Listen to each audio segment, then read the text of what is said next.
ние сме дел од природата, но со текот на времето се оддалечуваме од неа. Со патиштата и пругите ги поврзуваме нашите градови и села, но ги раздвојуваме живеелиштата на дивите животни. Еколошките коридори. За да си го олесниме живеењето и меѓусебната комуникација, го загрозуваме функционирањето и опстанокот на дивиот свет. Можеме ли да го сопреме ова? Можеме ли да ја помогнеме на природата да го одржи својот природен тек? Мислам дека може.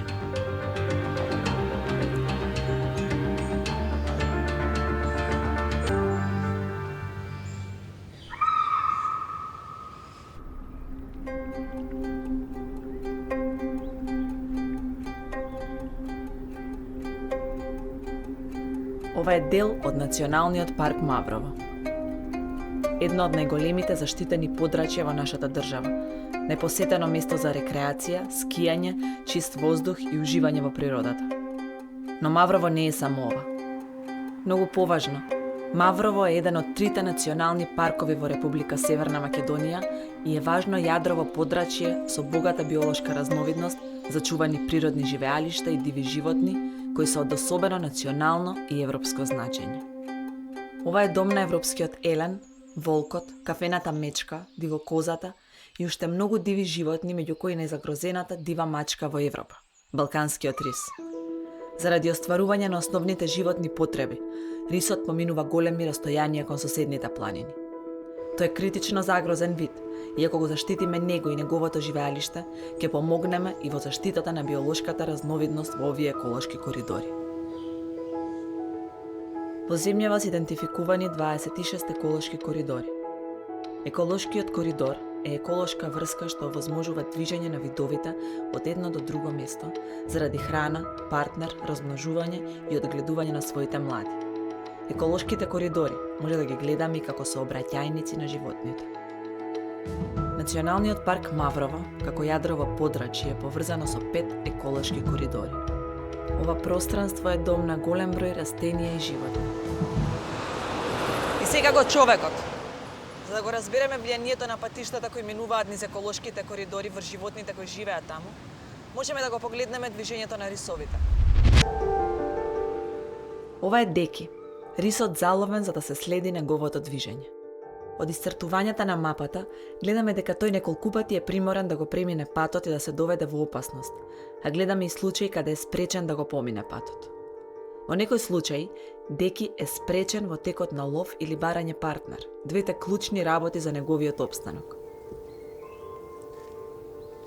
Според истражувањата, се претпоставува дека на територијата на Маврово има од 20 до 30 рисови, уште повеќе кафени мечки, срни и европски елени, кои мораат да го минат тој пат, при што секојдневно се соочуваат со ризик од судир меѓу човекот и животните, што представува потенцијална опасност со фатални последици на двете страни.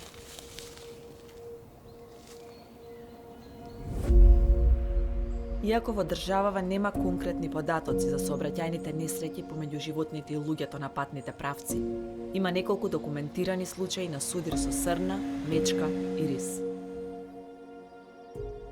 Некаде во близината на пресека во 2019 година, овој рис бил прегазен од автомобил.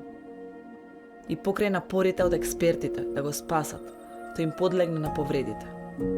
Низ Националниот парк Маврово поминуваат 2 пата, но тука не завршуваат проблемите за рисот.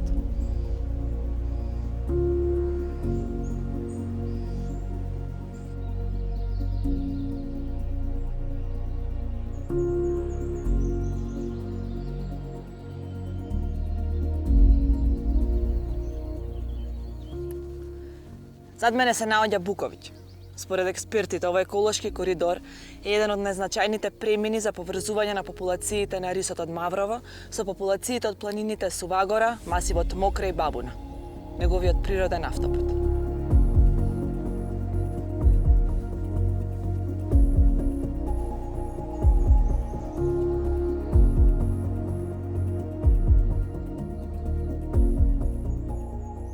Според развојот на патната инфраструктура во Република Северна Македонија, тука е планирано да се гради автопат кој би го пресекол еколошкиот коридор Буковиќ и би бил значајна опасност за преживување на балканскиот рис.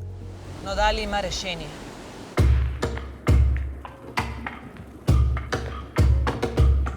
1950 година во Франција се јавува идејата за зелените премини заради воспоставување на изгубените врски меѓу јадровите подрачја. Во развиените земји е сосема нормална пракса при планирање на изградба на патишта да се планира изградба на зелени премини заради заштита на животните и луѓето. За среќа, оваа идеја почнува да се развива и кај нас. Како дел од регионалните, кај нас се идентификуваа два приоритетни еколошки коридори со главните закани и се предлагаат мерки за постапно надминување на истите. Една од тие мерки е изградба на зелени мостови и други типови зелени премини. Во иднина се очекува нивна имплементација во неколку етапи.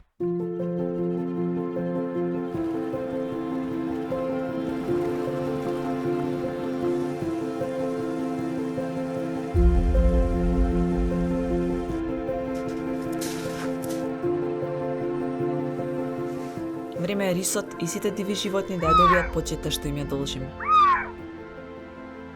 Време е да се доближиме до природата. Време е за првиот зелен премин.